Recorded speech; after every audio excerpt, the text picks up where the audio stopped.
The studio lights flashed brightly as the spotlight scoop went live across the globe. Millions of viewers were already tuned in, waiting for what had been promised as the most explosive broadcast of the year. The show's host, Daniel Reeve, known for his fearless reporting and sharp questions, walked confidently to the center of the stage. His voice, deep and steady, instantly pulled the audience into the heart of the unfolding drama. "Good evening," Daniel began, his eyes locked onto the camera. "Tonight, we reveal the story shaking Hollywood to its core. A story that some powerful people wish you would never hear." The screen behind him lit up with the bold title, Hollywood's Hidden Secrets, exposed by Mel Gibson. Daniel continued, "A legendary actor, a controversial movie, and a question that could change everything. Why was Sound of Freedom buried? Who wanted it silenced? And what does Oprah Winfrey, one of Hollywood's most powerful voices, have to do with this?" Across social media, hashtags exploded. Hashtag Sound of Freedom, hashtag Hollywood Exposed, and hashtag Melv's Oprah were trending within minutes. The world was watching. Daniel quickly recapped the situation. Sound of Freedom was a film based on the true story of Tim Ballard, a former CIA agent who dedicated his life to rescuing children from trafficking networks. The film, though powerful, had faced unexpected roadblocks. Disney, which had inherited the movie after buying 20th Century Fox, quietly shelved it. Other platforms like Netflix and Amazon also turned it away. But why? That's what Daniel's show promised to uncover. Suddenly, the studio cut to footage of Mel Gibson at a recent press conference. Calm, serious, but clearly burning with determination, Mel said, "There are things people need to see. Things that are uncomfortable. Things that have been hidden. This isn't about politics. This is about protecting children." His words echoed like a warning shot across the entertainment world. Back in the studio, Daniel leaned forward. "What if I told you that this story is bigger than one movie? That behind closed doors, there are battles raging between media giants, political powerhouses, and hidden networks we were never meant to see?" He wasn't exaggerating. Just hours before the show, a whistleblower inside a major media company had leaked a string of emails to Daniel's team. Emails that revealed intense discussions, legal fears, and even secret meetings about the Sound of Freedom film. Some executives were worried that the movie could trigger investigations that would reach far beyond the screen. Behind the scenes, the pressure was building. Phone calls buzzed through corporate boardrooms. Lawyers drafted emergency statements. PR teams scrambled to protect their clients.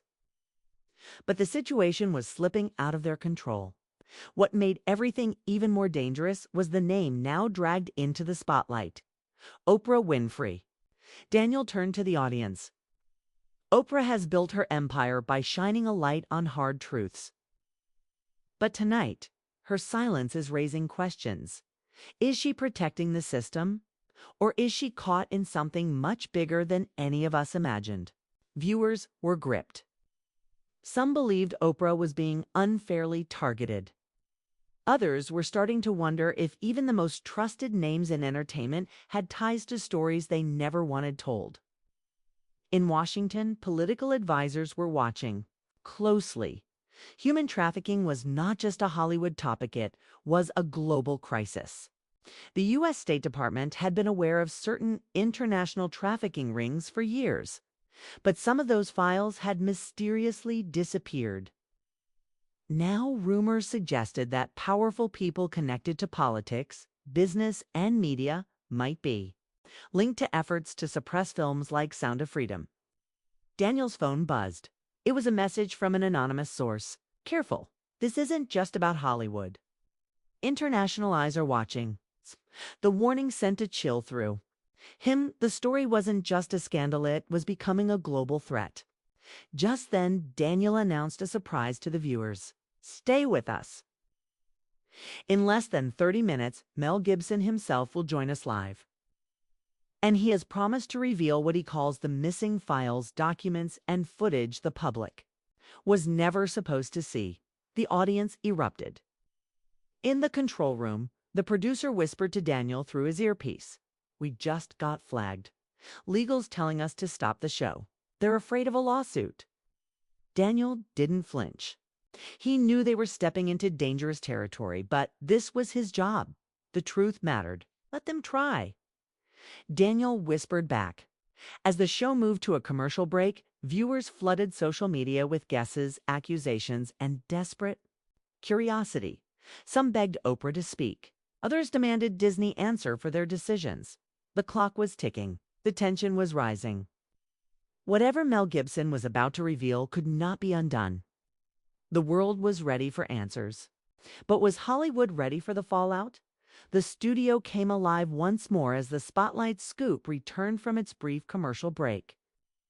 The atmosphere had shifted. What began as an entertainment expose now felt like a global emergency unfolding. Live, millions of viewers remained glued to their screens. Social media feeds were spiraling, and hashtags tied to the show were now trending in over 50 countries. This wasn't just a Hollywood scandal anymore. This was turning into a political firestorm. Daniel Reeve, steady but clearly feeling the weight of the moment, welcomed viewers back. What we are uncovering tonight is forcing the world to question who controls the stories we see and who decides what stays buried. Seated opposite Daniel was James Torres, the independent filmmaker who had championed Sound of Freedom from the very beginning. His voice was calm, but his eyes flickered with the exhaustion of someone who had fought a battle most didn't understand. Daniel leaned in. "James, you've seen the road this film traveled. You were there when it was rejected, silenced, and suddenly rediscovered. You've said this isn't just about a movie, it's about truth suppression. Explain that to us." James took a deep breath. "When we tried to distribute the film, we hit wall after wall. Major studios told us it didn't fit their model or that it was too controversial. But when you dig deeper, it's not just corporate hesitance. Fear. This film touches on organized human trafficking on global networks with unimaginable power and reach. People in those networks, they don't want the public to wake up." Daniel nodded slowly. "Are you saying there's a deliberate effort to keep this hidden? That Hollywood's rejection wasn't just business?" James's voice tightened. "Yes, I believe that some of the people who rejected this film are connected to the very systems that profit from silence." The words hung in the air. It wasn't a baseless claim, it was an accusation against an entire structure. Daniel shifted. To another guest, Mark Reed, a former studio insider known for leaking sensitive industry details. Mark was leaning forward, his leather jacket creaking under the pressure of his hunched shoulders. He looked like he was carrying secrets he'd been dying to unload. "Mark," Daniel asked carefully, "you've said this goes beyond Hollywood, that there are international connections. What can you tell us?"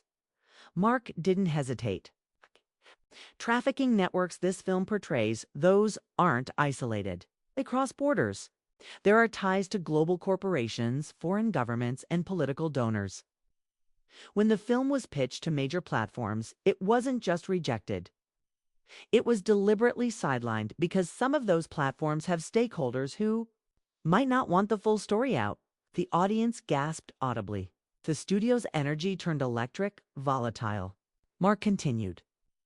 "I know for a fact that there were meetings involving high-level executives and political consultants, where the decision was made to quietly kill this film and Mel Gibson. He's not just supporting this because he believes in the cause. He knows people who were directly threatened for trying to bring this story forward." Before Daniel could respond, the producers handed him a breaking update. A statement from Oprah's media team had just been released.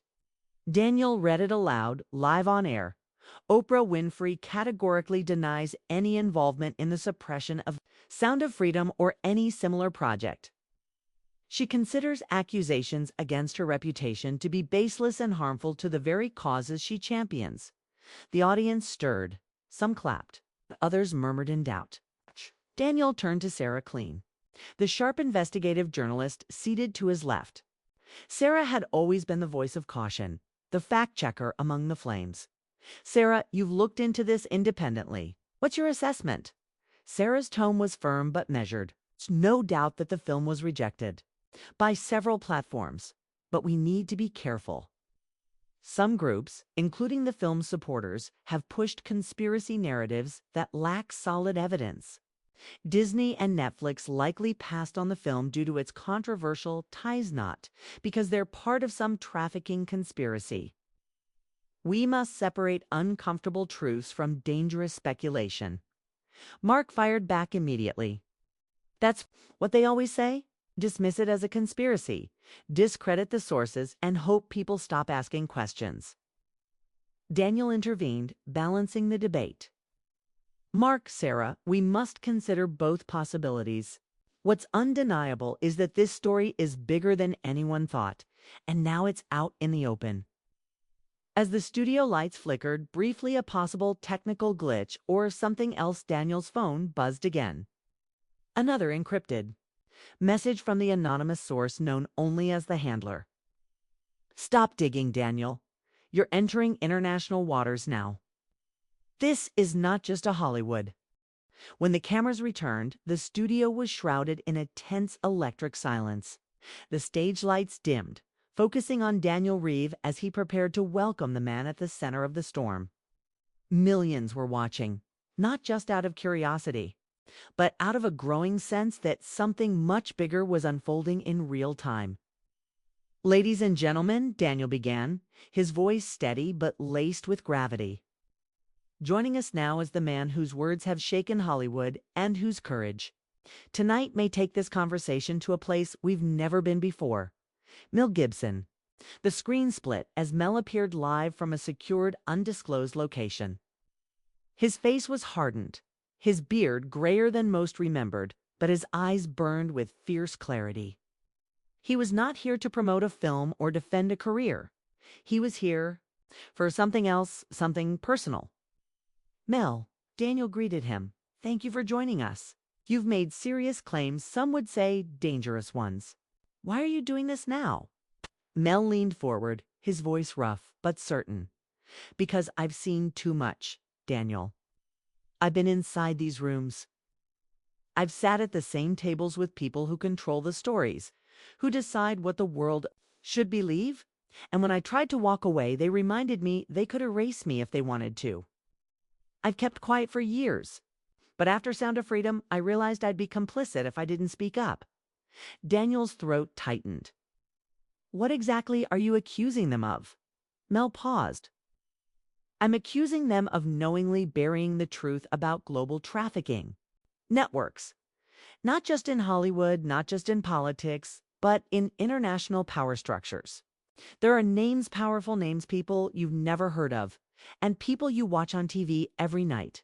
This isn't a theory. This is documented. Daniel's phone buzzed again. Another encrypted message from the handler. Warning. Gibson reveals the files. The response will not be limited to media. International assets are watching. You are now on a list. Daniel's fingers trembled as he silenced the phone. Trying to stay composed, he pressed on. Mel, can you prove it? You said there are files. Do you have them? Mel exhaled slowly. Yes. Files that were never meant to see the light of day. Surveillance footage, internal memos, flight logs, transactions. Some of these names are connected to global charities, entertainment foundations, even international aid organizations. I've worked with a handful of former intelligence contacts to verify them. I've sent portions of the files to independent journalists in multiple countries. If anything happens to me, this won't disappear. The studio was dead silent. Even the live audience seemed to understand the magnitude of what was unfolding. Sarah Clean, who had been skeptical throughout the broadcast, adjusted her glasses and leaned toward her microphone. Mel, I need to ask you directly. Are you aware that releasing unverifiable or manipulated documents could collapse legitimate efforts to fight trafficking? You could harm more than help. Mel nodded calmly but firmly. That's why I didn't act alone. These files have been authenticated by third-party cybersecurity analysts. This isn't about a political faction. It's about ending silence. Mark Reed jumped in, his voice urgent. It's telling the truth. I've seen some of these files. The flight records, Daniel. Some of the names on those lists, they aren't just celebrities. There are politicians from Europe, Asia, South America. It is international. Daniel felt a cold wave wash over him. His producer signaled that satellite feeds from Europe and Asia were beginning to broadcast the segment live. This wasn't just a national broadcast anymore. The whole world was now part of the story. Daniel steadied himself. Mel, have you personally been threatened since you started speaking out? Mel's eyes darkened. There have been warnings, and I've been followed. Some of my old colleagues have distanced themselves for their own safety, but I've accepted the cost. Silence isn't an option anymore. Sarah's skeptical facade cracked. Her journalistic instincts kicked in. Mel, what's the next step? What are you planning to do with the files? Mel's reply was simple, but chilling. I'm going to release them. Within the next 72 hours, the files will be made public.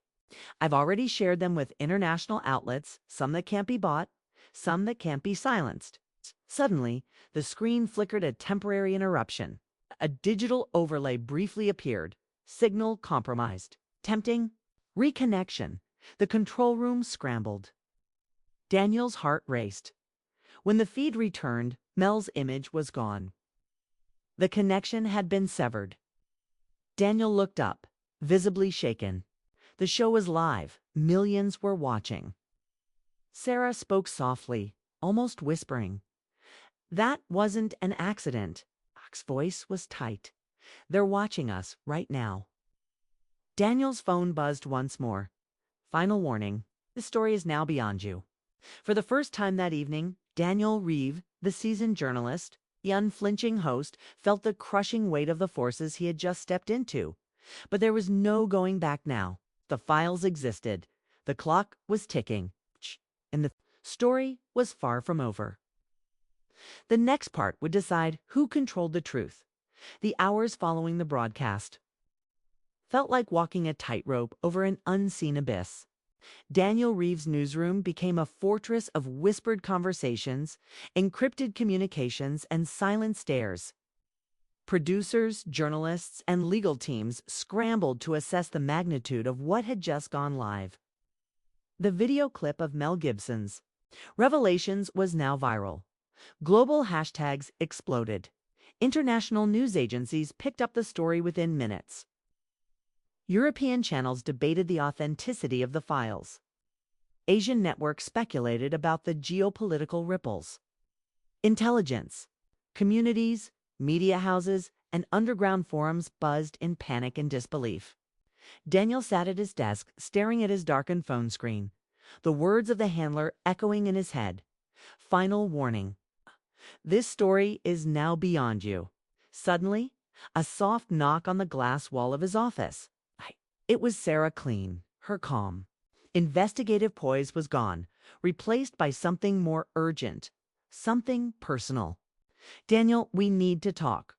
Off camera, she said. They moved into the stairwell, away from recording equipment and office chatter. I've been contacted, Sarah whispered.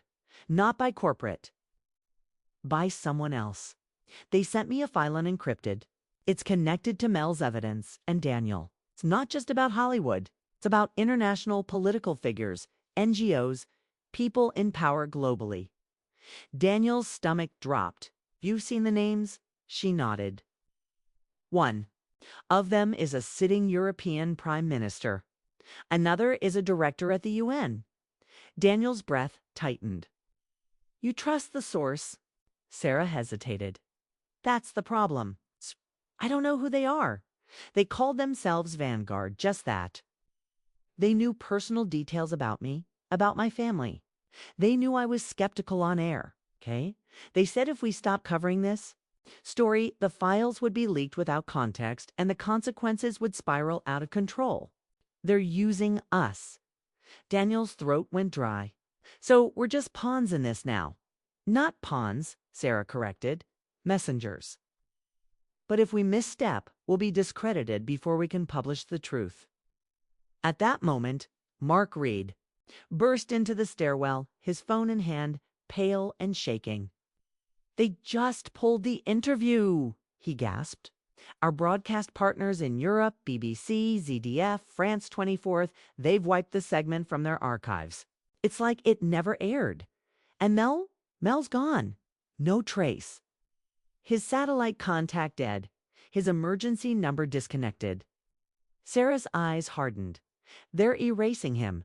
Daniel's mind raced. He'd covered wars, corruption, but never anything like this. This was not just a media battle, it was an intelligence operation unfolding live, using public perception as the battlefield. The door at the bottom of the stairwell creaked open. Daniel's producer appeared, his face ashen. "We've been contacted. Someone wants to meet you. In person, they said you have no choice. They used the code, the handler." Daniel's pulse thundered in his ears. "Where?" he asked. The producer handed him a simple note.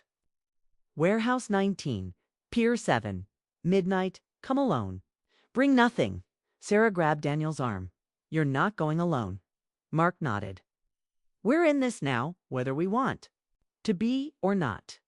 Daniel looked at his colleagues, the people who moments ago were just journalists, now unwitting players in a global struggle.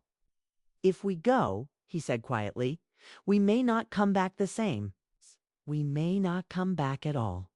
Sarah's gaze didn't falter. "If we don't go, the story dies." Daniel glanced at the note one more time, then slipped it into his pocket.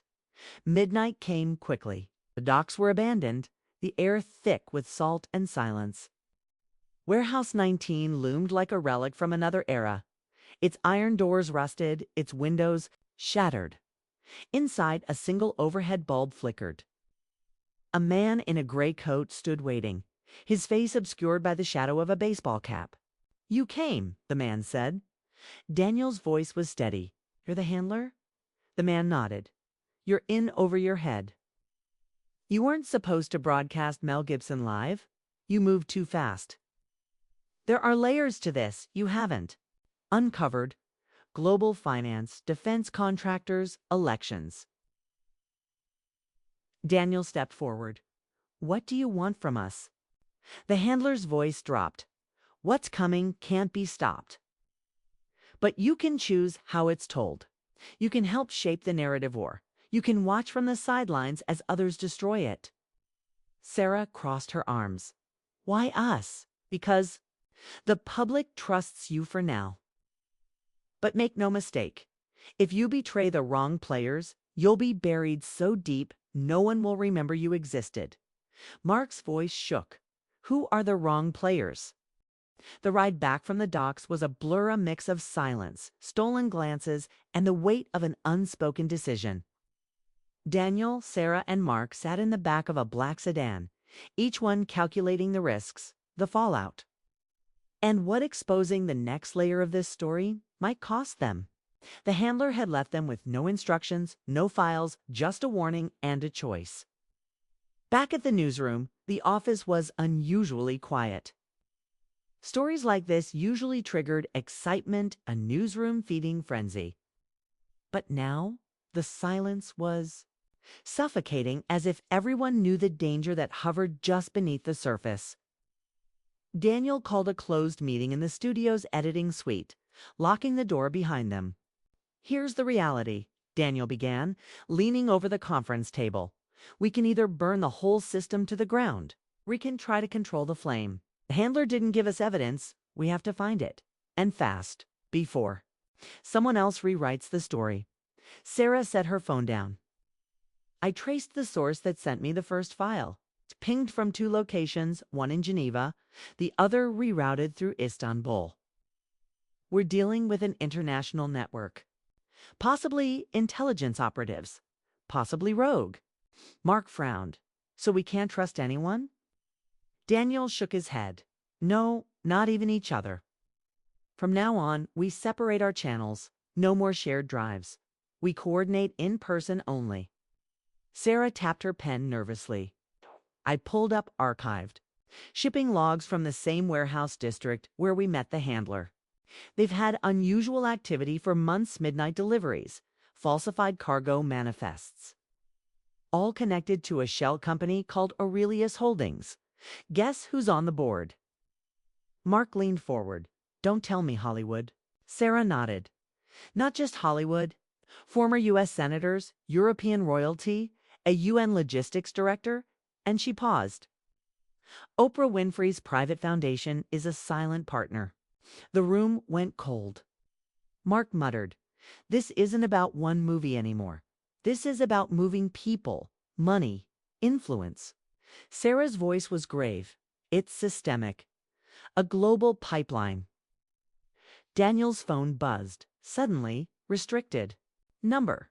He hesitated, then answered. A familiar voice crackled on the other end. Mel Gibson, you're still in this? Mel's voice was tired but sharp. Where are you? They said you disappeared, Daniel asked, adrenaline spiking. I've gone underground. They came for me faster than I expected. But listen, you can't trust the files you have. Some were planted to discredit you. They want you to run with.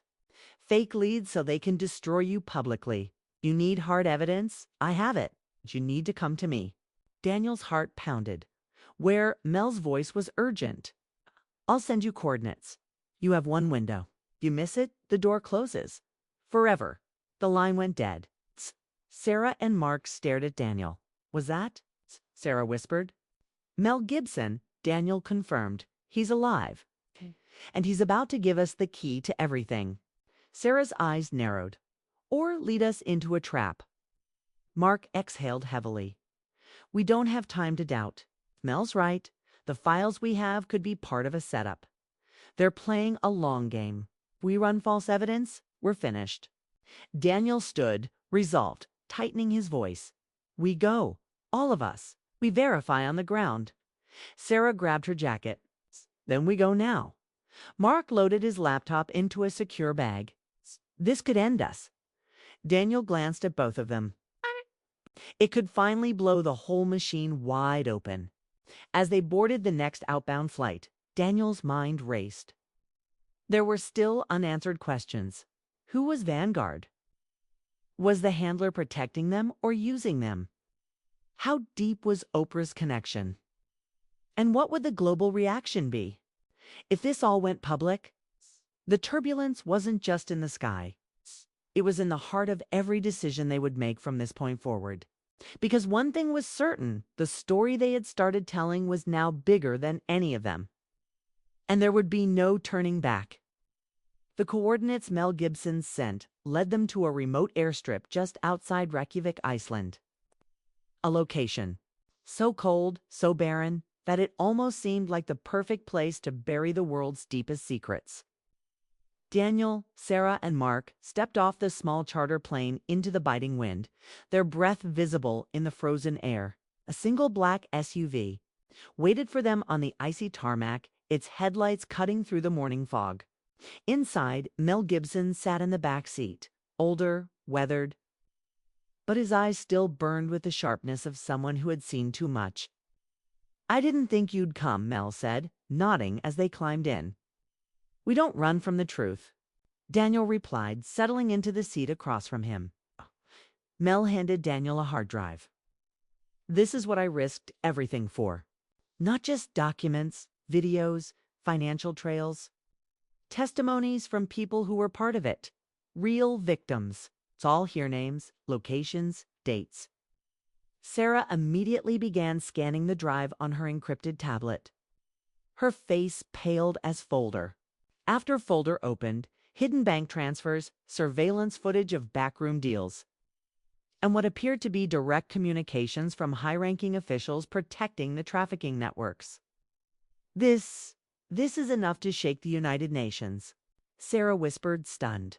But you have to understand something, Mel said. his voice low and deliberate. "They knew you'd come. This has been in motion long before you started chasing this story. You were led to me." The handler, the leaks, the silence from the studio's was all carefully staged. Mark frowned, confused. "You're saying we were set up to find this?" "Yes," Mel said. "Because someone wanted this to come out, but in their own controlled way. They want to burn Hollywood's image, to replace its power structure. You're pawns in a much bigger geopolitical game." Daniel's fists clenched. "So what do we do? Publish it? Or are we just another part of someone else's agenda?" Mel's eyes locked with his. "The only way to win is to take control of the narrative. Release it on your terms. Broadcast it live, raw, without edits, before they can spin it. But if you do this, you'll be hunted. You won't just be journalists, you'll be targets." Sarah looked at the files again, her pulse racing. This would crush Oprah's legacy. It would implicate world leaders, CEOs, even intelligence agencies. "Do we have enough proof to survive the backlash? Do you have the truth?" Mel said, quietly. "Whether the world will believe you." "That's another story." Daniel nodded slowly. "Then we release it." But just as they began preparing for transmission, Sarah's tablet lit up with an emergency encryption warning. "Data breach detected. Location compromised." The handler's voice suddenly came through on Daniel's secure phone. "You've been traced. They're coming for you now. Move now." Before they could react, 2 black helicopters appeared over the ridge, approaching fast. Mel's driver slammed the SUV into gear. "Hang on!" Bullets shattered the silence as the helicopters opened fire, forcing the SUV off the road and into a blizzard of ice and wind. They raced toward an abandoned communications outpost Mel had pre-secured. Inside the crumbling station, Sarah frantically worked to establish a live broadcast. Daniel grabbed the emergency mic. "We have one shot to push this story into the world," Sarah said. "If we fail, they'll bury this forever." Mark locked the steel doors as the rotor blades thundered closer. "Then we can't fail." Daniel's voice boomed into the microphone as Sarah went live, hacking into multiple news feeds. "This is Daniel Ross reporting from an undisclosed location. What you're about to see will forever change the way you look at power, celebrity, and the institutions we trust. The truth is not a conspiracide, it's the story they never wanted you to hear. And tonight, we're making sure the world hears it." Sarah triggered the broadcast. The files, the videos, the financial trails, all of it spilled onto screens. Worldwide, for a brief moment, there was only static. Then the signal connected, across living rooms, phones, and TV screens around the globe. The truth finally broke free. But outside, the helicopters landed. Boots hit the ground. The hunt had officially begun.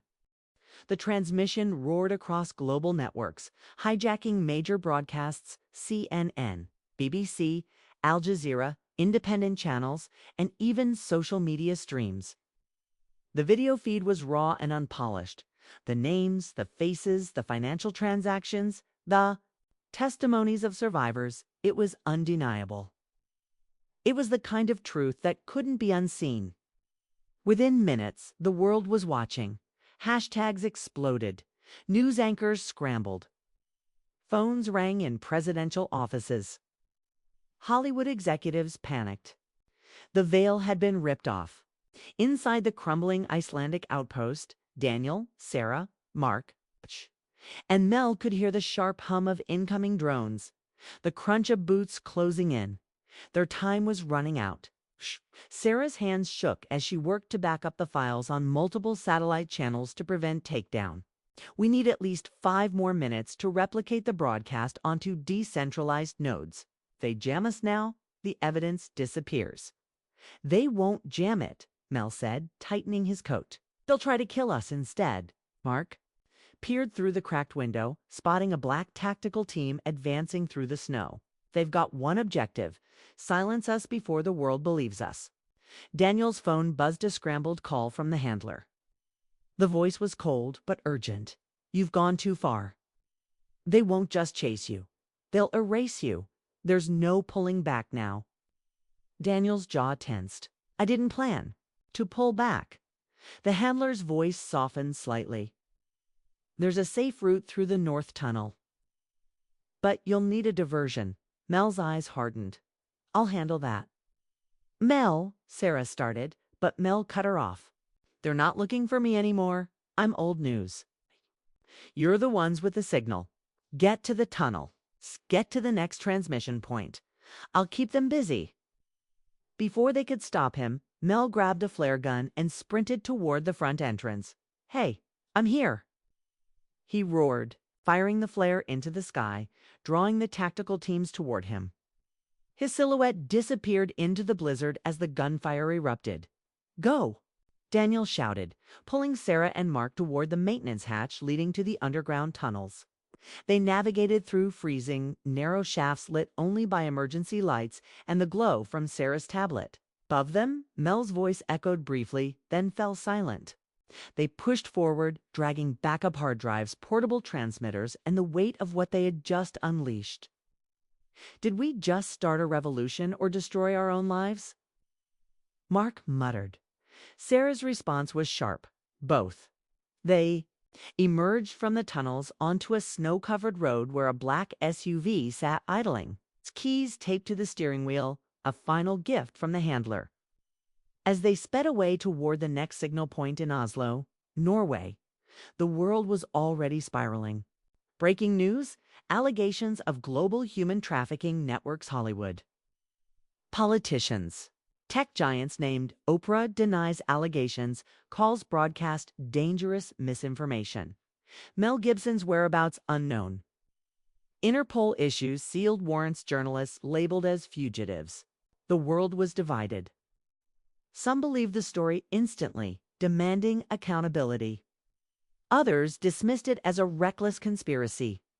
Major platforms began to delete the videos, but the files were already spreading through encrypted networks and mirror sites. Sarah watched the feeds as tears slipped down her cheek. Even if we disappear tomorrow, the truth is out now. Daniel nodded, his eyes locked on the road ahead. They'll call us criminals. They'll call us liars. But somewhere, some kid will be saved because we didn't stay silent. Mark exhaled, gripping the seat. So, what now?